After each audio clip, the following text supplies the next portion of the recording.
अस्सलाम वालेकुम नाज़रीन, मैं आपका दोस्त मोहम्मद जुनैद आज आपके सामने एक बार फिर से हाज़िर हूँ। अगर आपने अभी तक हमारा यूट्यूब चैनल सब्सक्राइब नहीं किया है द यूनिक हिस्ट्री, तो ज़रूर सब्सक्राइब करें। तो चलिए हम शुरुआत करते हैं। आज हम बात करेंगे तुर्की के बारे में।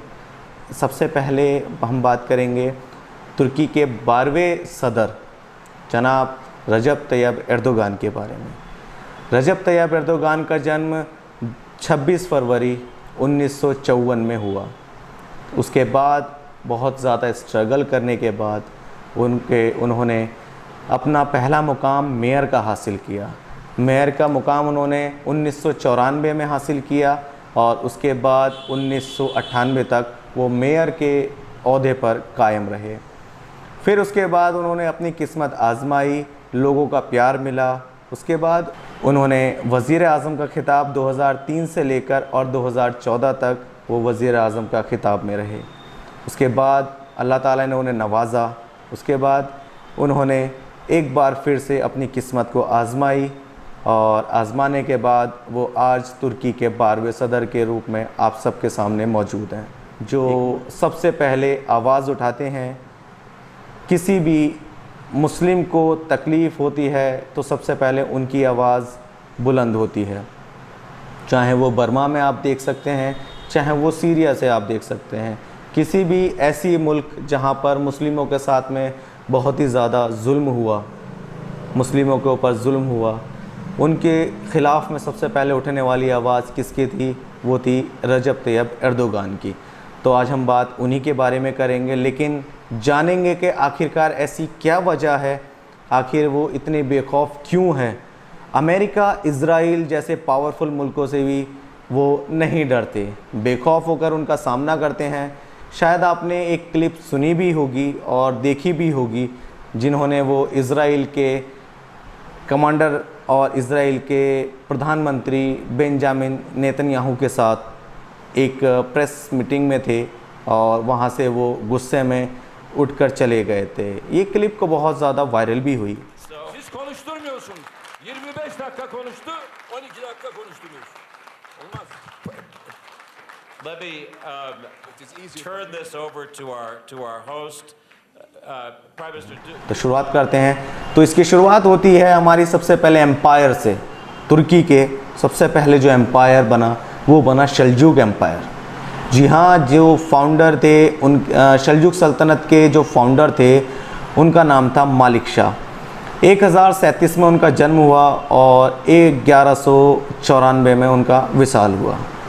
शल्जुक सल्तनत के बाद जो दूसरी सल्तनत काबिज हुई उसका नाम था ऑटोमन एम्पायर, जिसको आज हम खिलाफत उस्मानिया, सल्तनत उस्मानिया के नाम से भी जानते हैं। अब सल्तनत उस्मानिया के बारे में थोड़ा सा 2 लाइन में मैं आपको कुछ बताना चाहता हूँ। सल्तनत उस्मानिया की जो शुरुआत की गई वो की जनाब अर्तुगरुल ने। आप इस समय बहुत ज़्यादा ट्रेंड में भी चल रहा है सीरियल, और मैं आपसे विनती करूँगा, मैं आपसे ज़रूर कहना चाहूँगा कि आप इस सीरियल को ज़रूर देखें, क्योंकि इसमें हिस्ट्री है। आपको जानने की बहुत ज़्यादा ज़रूरत भी नहीं पड़ेगी, क्योंकि सारी चीज़ें उसमें मौजूद हैं। तो इसकी शुरुआत की अर्तुगरुल ने, जो एक काय कबीले से ताल्लुक़ रखते थे। जो अर्तुगरुल के वालिद साहब का नाम था सुलेमान शाह। सुलेमान शाह के बेटे अर्तुगरुल, और अर्तुगरुल के बाद में जो खिलाफत उस्मानिया की शुरुआत की, उसके बाद में शुरुआत हुई जनाब उस्मान से। उस्मान गाज़ी के नाम से भी उन्हें जाना जाता है। फिर कुछ और तुर्की सल्तनतें थीं जो हमारे एशिया पर भी बहुत ज़्यादा काबिज रहीं, जिसमें से एक सल्तनत का नाम तुगलक एम्पायर भी था। आपने ज़रूर नाम सुना होगा तुगलकों का। तो तुगलक एम्पायर जो रखा गया, इनके फाउंडर कौन थे? इसके फाउंडर थे गयासुद्दीन तुगलक। जी हाँ, गयासुद्दीन तुगलक, और हमारे हिंदुस्तान में भी तुगलक एम्पायर रह चुका है। उसके बाद आती है बात खिलजी एम्पायर की। खिलजी एम्पायर के फाउंडर थे जलालुद्दीन फ़िरोज़ खिलजी। उनका जो जन्म हुआ 14 अक्टूबर 1220 में हुआ, और उनका जो विसाल हुआ 19 जुलाई 1296 में हुआ। जी हाँ। उसके बाद एक सल्तनत और होती है जिसका नाम शायद ही बहुत कम लोगों ने सुना, लेकिन वो फिर भी काबिज रही, उन्होंने लोगों के लिए बहुत काम किया। उसका नाम था ख्वारज़म सल्तनत। ख्वारज़म सल्तनत कैसे बनी मैं आपको उसके बारे में बताता हूँ। अनुश-तिगिन